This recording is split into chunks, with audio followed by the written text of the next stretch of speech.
Tu as promis à Dieu de ne plus jamais retomber dans ce péché. Et pourtant, c'est arrivé de nouveau. Peut-être s'agit-il, dans ton cas, de pornographie. Peut-être est-ce de la colère, de la luxure ou des mensonges. Ou peut-être est-ce quelque chose que personne d'autre ne sait. Quoi qu'il en soit, au fond de vous, vous savez exactement de quoi je parle. Et à chaque fois que tu trébuches, tu te ressaisis. Tu dis à Dieu que c'est la dernière fois. Tu peux tenir 2 jours, peut-être 3, mais vous finissez par rechuter. Et la culpabilité commence à vous murmurer que Dieu s'est peut-être lassé de vous pardonner. Si cette pensée vous a traversé l'esprit, vous devez aller jusqu'au bout. Car lorsque cette vidéo sera terminée, vous comprendrez clairement ce que Dieu pense vraiment de vous au cœur de cette épreuve. Car en ce moment, vous portez peut-être un fardeau très lourd. Revivez ce qui s'est passé encore et encore. Vous vous remettez en question. Vous ne comprenez pas comment vous avez pu vous retrouver au même point. Et plus vous vous enlisez dans cette honte, plus elle devient pesante. Jusqu'à ce que vous en arriviez, au point où vous commencez à vous poser la question que beaucoup de croyants craignent de dire à voix haute « Suis-je vraiment un authentique chrétien ?» Et c'est précisément là que l'ennemi lance son mensonge le plus dangereux. Si vous continuez à tomber, alors Dieu s'est déjà lassé de vous. Mais ce n'est pas ce qu'enseigne la Bible. Dans Proverbe 24, 16, il est dit « Car si le juste tombe 7 fois, il se relève ». Remarquez ce qu'elle ne dit pas. Il n'est pas dit que les méchants tombent 7 fois. Il est clairement dit que les justes tombent. Ceux qui aiment véritablement Dieu, ceux qui lui appartiennent sincèrement, rencontrent eux aussi des épreuves. Laissez cela pénétrer votre cœur un instant.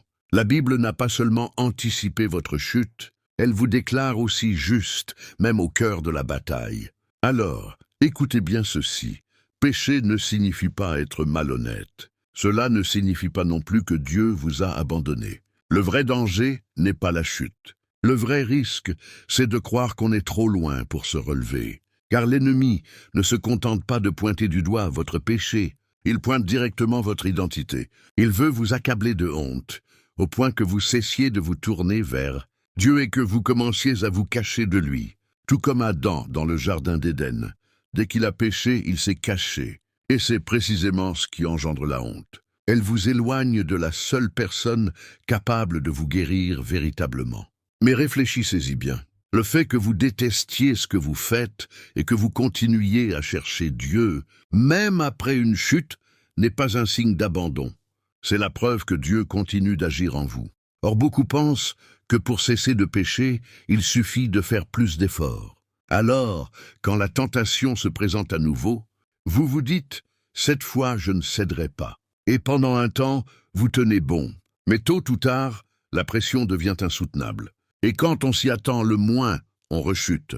Car affronter le même combat, de la même manière, ne produit presque jamais un résultat différent. Or, voici un point que beaucoup de chrétiens peinent encore à comprendre concernant le péché répété. Le véritable changement commence souvent lorsqu'on se pose une question sincère. Qu'est-ce que je tolère dans ma vie qui entretient la porte à ce péché? Car le péché apparaît rarement de lui-même. Il y a presque toujours quelque chose qui le sous-tend. Une habitude, un environnement, un déclencheur. Quelque chose qui vous ramène insidieusement au même cycle. Est-ce la pornographie ou la luxure? Posez-vous ces questions. Que consommez-vous tard le soir quand vous êtes seul? Quel genre de contenu apparaît encore sur votre téléphone? À quelle pensée laissez-vous votre esprit s'attarder quand personne ne vous regarde? Car ce combat n'est pas toujours une question de manque de force. Parfois, il est lié aux portes que vous avez vous-même laissées ouvertes. Mais maintenant, écoutez attentivement ce que Dieu déclare à votre sujet au cœur de cette épreuve.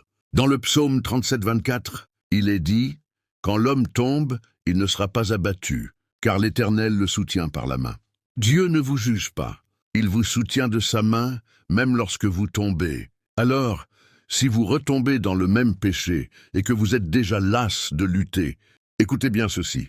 Ne laissez pas la honte vous éloigner de Dieu. Laissez la conviction vous ramener à lui.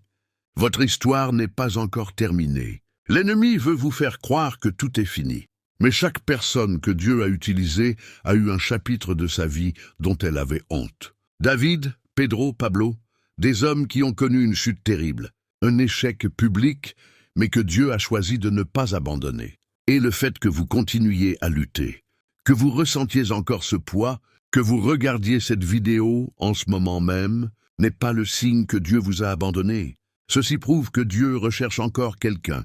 L'ennemi veut que ce chapitre marque la fin de son histoire. Mais Dieu continue de l'écrire. Alors, levez-vous.